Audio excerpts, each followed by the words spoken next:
Instead of telling you what I think you should be doing or how you could be better, or I thought, well, let me just speak from the heart, speak from my gut, and really not have anything prepared, but just tell you what's worked for me.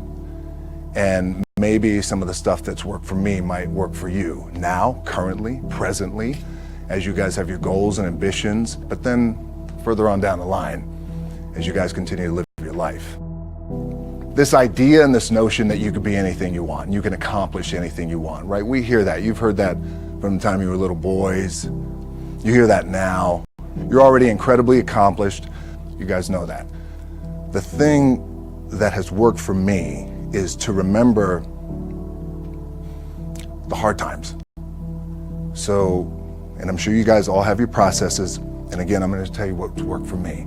So before a big movie comes out, before, back in the days when I was wrestling with WWE, a WrestleMania match, anything big that would happen, I would always take a moment and I just remind myself, all right, I was evicted when I was 14. We were kicked off the island. We couldn't live in Hawaii.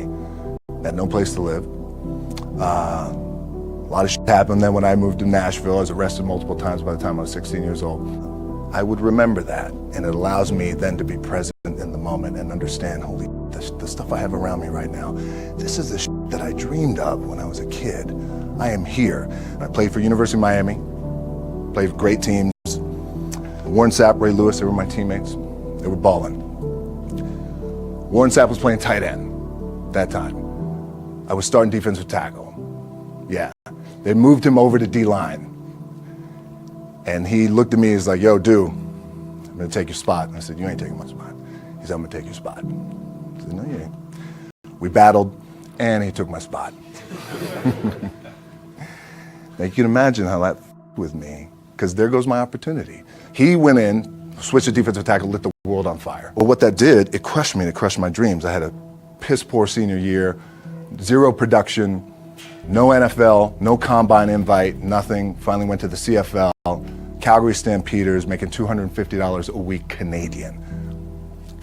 Now, I had to send that home to my wife at that time. Had no money. So I remember that. When I got cut from Canada, my dad in his pickup truck came down 4 o'clock in the morning, picked me up in Miami from Tampa. We lived in a little apartment in Tampa. He drove down in his little pickup truck to Miami to get me when I was cut from the CFL. And I thought, well, I leave home like you guys left home. I'm ready to tackle the world, to get after it, achieve my dreams and goals. Crushed by 22, 23 years old. Now I got to move back in with my mom and dad. I played on great teams, though. Wait a second, this is not supposed to be my future. I'm supposed to be in the NFL right now. I'm supposed to be making a lot of coin and buying my parents, buying me, taking care of my wife, but it never happened. So I pulled out my wallet. I thought, well, let me see how much money I have. I opened it up. I had a 5, a 1, and change. Well, at least I rounded up to $7. But I thought, God, ain't this a bitch? I got $7 in my pocket. Where the f do I go now? What do I do? I can't go back to the CFL. The point comes where you hear that voice, the big run's over. Like, you're done, right? So I heard that voice. So as Coach was saying, man, I hold on to that. I'm telling you, I keep my back is up against this mother. We laugh, we joke, we have a good time, but my back is still up against this mother. I do not forget it. What this also helps me do, and again, it works for me, is at some point, you gotta be tired of not being number one. You have to be, and you gotta play angry, and I play angry. Now, I'm cool and calm with my approach, and when I step out on my field, which is a set, or, you know, like, there's some, and you're always gonna have haters, and haters are like, well, God damn, man, how many movies are you gonna make, or how much shit are you gonna do? Like, you do a lot of shit. I say, yes, it's my ambition. Of course, why not? I could do it. Yeah, I love what I do. And not only that, but in what world do we not work every day? My back is up against this thing, you know, and I started to play angry, by the way, and I still play angry. My last match, Brock Lesnar, transitioned, and I realized if I had to be great at something, I wanted to be great in this world of Hollywood and movie making and producing and entertainment, I had to commit, and like you guys have to commit. Obviously, you commit to something, commit to the goal. So I quietly retired. 2 years later, I thought, what did I do with my career? Because my movies were not doing well. I was written off. It was around 2006, 2007. I was like, I left. I pulled a Jim Brown.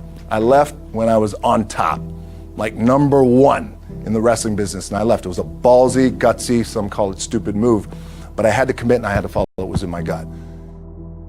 What helps me is to keep the hard times in the front of my mind, because it allows me to go into these big moments that I've worked my ass off, and you guys have worked your ass off. It allows me to go into these big moments with a different perspective.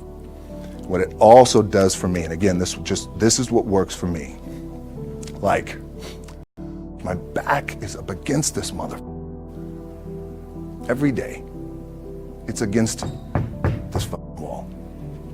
But it's up against this mother, because it's what I believe in. And when my back is against this mother, then there's nowhere to go but that way. That's it. Doesn't mean you don't smile. Doesn't mean you don't laugh and joke, quote, right? You're happy. I'm a happy guy. But when it comes to business and when it comes to executing, it's up against this.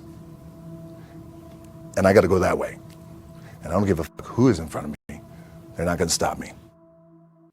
The key for me was, where does it start? What's the anchor? What's the anchor? So I could have all these ambitions, and you guys have all these ambitions, which is great. It's important. I'll play this role, you'll play that role. I'll execute this thing, and it'll come out this summer. You guys will execute this thing during the summer, right, when it's time to really put in a lot more work.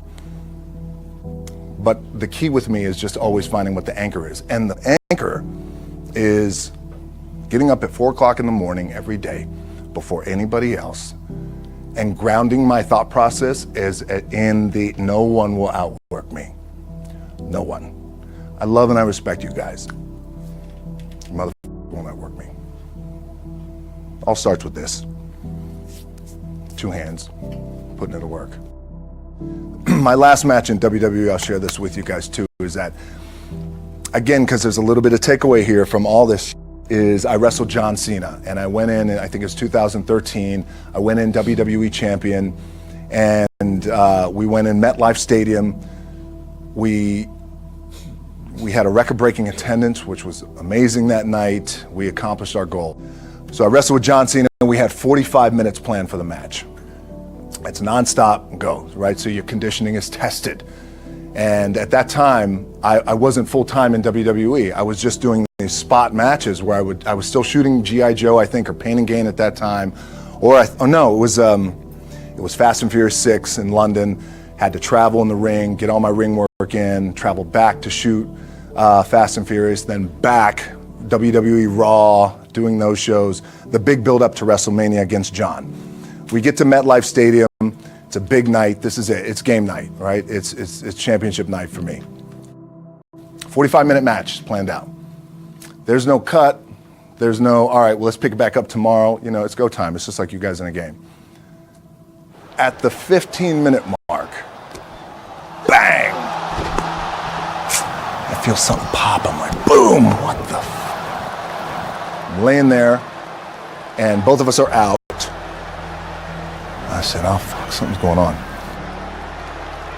And I stick my hand, that was 85,000 people, right? And we're just laid out like this. I kind of roll over, I stick my hand down in my trunk just to see, I want to make sure that there was no bone sticking out. So if there's no bone sticking out, what the something just happened. Referee comes over and he's like, Rock, you all right? And I'm like, yeah, I think I'm all right. I said, I get up, I go to step, and I can't step. I can't do this. I have to use my leg like momentum. I gotta do that. So now in that moment, and you guys are gonna have these moments, you probably already had them already, where you're in the game and you're in the thick of things, and you gotta make a decision. What I gotta do? I'm gonna stay in the game, I committed to the team, I committed to my team, the whole entire roster, right? So I could tell the ref says, are you okay? And I have one moment. In this moment, it was a defining moment. I could either tell him, no, I'm done. He'd give the signal, match is over. Or, let's keep going. We have this decision. And I said, no, let's keep going. I said, how much time is left? He's like, 32 minutes. I'm like, okay. Rest of the whole match, couldn't move, doing everything like this. I'm getting scared because I'm thinking, man, well, what happens if I pinch something or something like, I don't know, your mind starts fucking with you in the moment. There's 85,000 people, your adrenaline's rushing. I'm thinking, man, what happens if I'm gonna lose my leg or some shit like this, if I've just done something to my artery? Final move of the match is his big finishing move, and I remember I'm getting up and I'm turning like this because I have to fall into him. He's gonna hit me with his big finisher. I remember turning into John, and he says, and I remember thinking to myself, God, please don't let this be too bad. Just take care of me. Take care of me. Bang! I feel boom! Now I don't know what the just happened. And then luckily the match is over. He pins me, 1, 2, 3. Comes in the back, I get to the back, I can't move. Now I'm getting a little nervous. Get on a jet, rushed home to my doctor's down in Florida, and get an MRI, find out that I have completely torn my adductor, the top of my adductor and my top of my quad off my pelvis.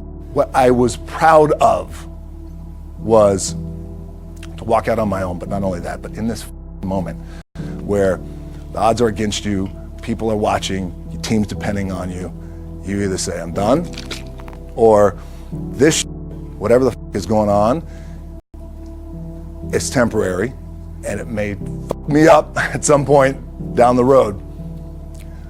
But I'm not gonna let this opportunity go by without giving it my all. As you guys know, there's nothing you can't accomplish. You're gonna go on, you're gonna become world champions.